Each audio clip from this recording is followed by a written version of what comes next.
ஆஹா! ரொம்ப அவசரமா பாத்ரூம் போயிட்டு வந்ததும் ஒரு நிம்மதி கிடைக்குமே! அடடா! அந்த ஃபீலிங்கே தனிதான் இல்லையா? ஆனா, யூரின் வந்தா ரொம்ப நேரம் அடக்கி வைக்கிறது உடம்புக்கு நல்லதில்ல. சரி, நம்ம உடம்புல இருக்கிற இந்த யூரினரி சிஸ்டம், அதாவது சிறுநீர் மண்டலம், எப்படிதான் வேலை செய்யுதுன்னு வாங்க ஒரு சின்ன டூர் போயிட்டு வருவோம். நீங்க என்னைக்காவது யோசிச்சிருக்கீங்களா? நம்ம உடம்புக்குள்ள இந்த முக்கியமான வேலையெல்லாம் எப்படி நடக்குதுன்னு? நம்ம உடம்பு எப்படி அதுல இருக்கிற கழிவுகள் எல்லாம் திரவமா மாத்தி அத சேமிச்சு வச்சு அப்புறம் கரெக்டான நேரத்துல வெளியேத்துது? வாங்க இந்த முழு பயணத்தையும் இப்ப ஸ்டெப் பை ஸ்டெப்பா பார்க்கலாம். முதல்ல இந்த சிஸ்டமோட முக்கியமான வேலை என்னன்னு பாத்திரலாம். நம்ம உடம்பு ஒரு மிஷின் மாதிரி தொடர்ந்து வேலை செஞ்சுட்டே இருக்கு. அப்போ சில திரவ கழிவுகளும் உருவாகுது. அந்த தேவையில்லாத கழிவுகளெல்லாம் உடம்ப விட்டு வெளியேத்துறது தான் இந்த சிறுநீர் மண்டலத்தோட தலையாய கடமை. அப்போ இந்த நச்சு கழிவுகள்னா என்ன? சிம்பிளா சொல்லணும்னா, நம்ம ரத்தத்துல கலந்துடுற தேவையில்லாத, உடம்புக்கு கெடுதல் செய்யற சில பொருட்கள் தான் இது. இதெல்லாம் உடம்புலயே தங்கிடுச்சுன்னா நமக்கு பல விதமான உடல்நல பிரச்சனைகள் வர ஆரம்பிச்சிடும். அதனால தான் இதையெல்லாம் வெளியேத்துறது ரொம்ப ரொம்ப அவசியம்.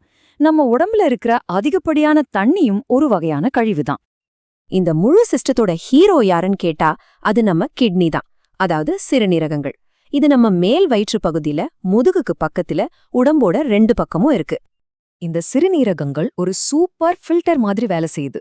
நம்ம வீட்ல டீ வடிகட்டுற மாதிரி இரத்தம் கிட்னிக்குள்ள போகும்போது அதுல இருக்கிற நல்ல சத்துக்களை எல்லாம் அப்படியே வச்சுக்கிட்டு தேவையில்லாத கழிவுகளை மட்டும் தனியா பிரிச்சு எடுக்குது.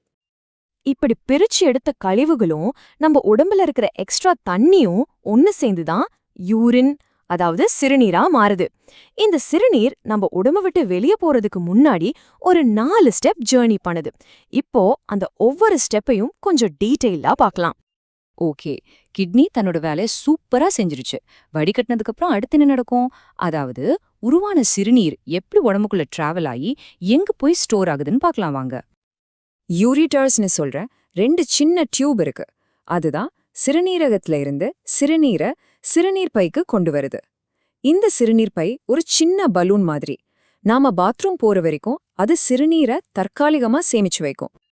இப்ப நாம பயணத்தோட கடைசி கட்டத்துக்கு வந்துட்டோம். சேமிச்சு வச்ச சிறுநீர் எப்படி நம்ம உடம்ப விட்டு வெளியேறுது? எப்ப நாம பாத்ரூம் போகணும்னு நினைக்கிறோமோ அப்போ நம்ம மூளை ஒரு சிக்னல் கொடுக்கும். உடனே சிறுநீர் பை சுருங்க ஆரம்பிக்கும். அப்படி சுருங்கும்போது அது சிறுநீரை யூரியத்ரான் சொல்ற இன்னொரு டியூபுக்குள்ள தள்ளும். அந்த டியூப் வழியா சிறுநீர் உடம்ப விட்டு வெளியேறிடும். அவ்வளவுதான், ஒரு சைக்கிள் முடிஞ்சிடுச்சு. திரும்ப ஒரு ரத்தம் சுத்தமாயி இந்த ப்ராசஸ் தொடர்ந்து நடந்துகிட்டே இருக்கும். சரி, இப்போ இந்த சிஸ்டம் எப்படி வேலை செய்யுதுன்னு நமக்கு தெரிஞ்சிடுச்சு. ஆனா ஒரு முக்கியமான கேள்வி இருக்கு.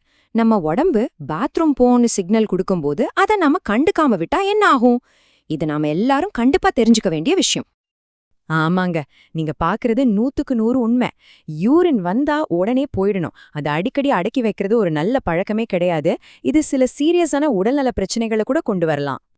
நம்ம தொடர்ந்து சிறுநீரை அடக்கும்போது நம்ம சிறுநீர்ப்பையோட மசில்ஸ் எல்லாம் வீக் ஆயிடும். இதனால யூரினரி ரிட்டென்ஷன் ஒரு நிலைமை வரலாம். அப்படின்னா என்னன்னா, நீங்க யூரின் போனதுக்கு அப்புறமும் உங்க சிறுநீர்ப்பை முழுசா காலி ஆகாம கொஞ்சம் யூரின் உள்ளேயே தங்கிடும். இதனால சிறுநீரக தோற்று மாதிரி ஆபத்தான பிரச்சனைகள் வர்றதுக்கு நிறைய வாய்ப்பு இருக்கு. ஆனா பயப்படாதீங்க, ஒரு நல்ல விஷயமும் இருக்கு. நம்ம உடம்புக்கு எப்போ பாத்ரூம் போகணும்னு நல்லாவே தெரியும். நம்ம மூளையும் சிறுநீர்ப்பையும் ஒரு டீம் மாதிரி வேலை செஞ்சு கரெக்டான நேரத்துல நமக்கு சிக்னல் கொடுத்துரும். நாம செய்ய வேண்டியதெல்லாம் ஒன்னே ஒண்ணுதான், அந்த சிக்னலை சரியா கவனிச்சு அதபடி நடக்கணும். அப்போ இந்த முழு விளக்கத்தோட சாரம் என்னன்னா, உங்க உடம்பு சொல்றத கேளுங்க. அது குடுக்கற சிக்னல்களை மதிக்கணும். அடுத்த தடவை பாத்ரூம் போற மாதிரி தோணுச்சுன்னா அப்புறம் பாத்துக்கலான்னு தள்ளி போடாதீங்க. ஒரு நிமிஷம் யோசிச்சு பாருங்க, உண்மையிலே உங்க உடம்பு சொல்றத நீங்க எந்த அளவுக்கு கவனிக்கிறீங்க?